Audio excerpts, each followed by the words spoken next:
Janaayo waa maalin weyn guud ahaan xubnaha ururka waxbarashada iyo wacyigelinta ee Garaadma.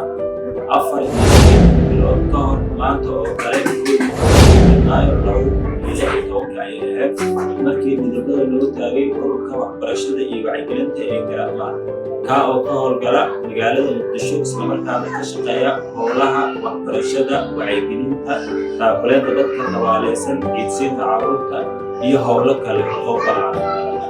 haddii ay bakaraan noqdo barahan aan naga daawanaysan waxaynu kusoo gudbin doonaa howlihii uu ururka qabtay muddadii 7 sano ahayd oo uu shaqaynayay. Hambalyo.